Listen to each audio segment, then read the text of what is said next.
నిజంగానే 25 లక్షలు అని చెప్పి ఈయన డ్రామాలు ఆడుతూ మోసం చేస్తూ ఒక్కోసారి 2.5 లక్షలు అంటాడు, ఒక్కోసారి 25 లక్షలు అంటాడు. మళ్ళీ ఎక్కడ ప్రజలు తిడతారేమో అని మళ్ళీ ఒకసారి 25 అంటాడు, 200 అంటాడు, ఒకసారి 25 అంటాడు.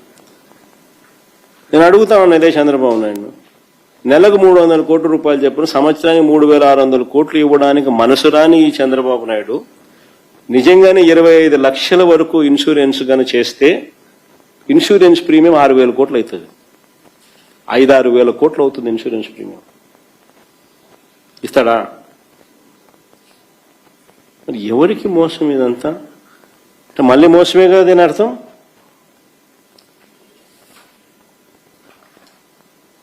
ఆరోగ్య రంగంలో ఎన్నో దారుణాలు చేసినాడు.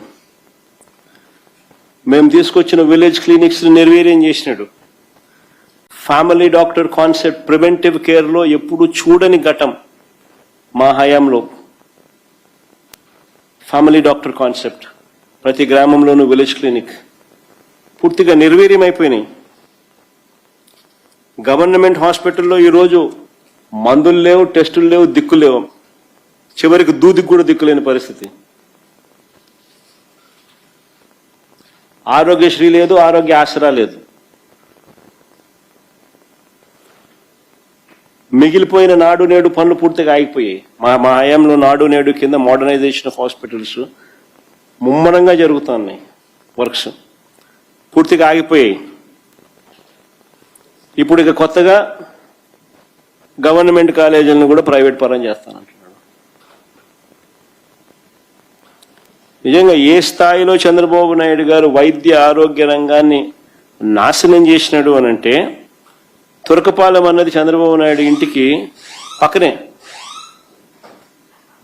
Hardly any distance. తురకపాలెం అన్నది చంద్రబాబు నాయుడు ఇంటికి కూతవేటు దూరంలో ఉంది. 2 నెలల్లో 43 మంది అంతుపట్టని వ్యాధితో చనిపోతే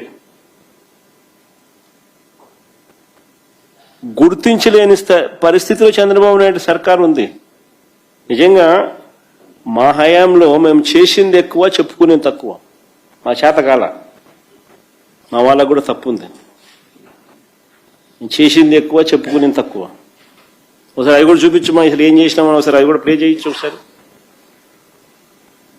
మెడికల్ కాలేజీలు కాక ఇవన్నీ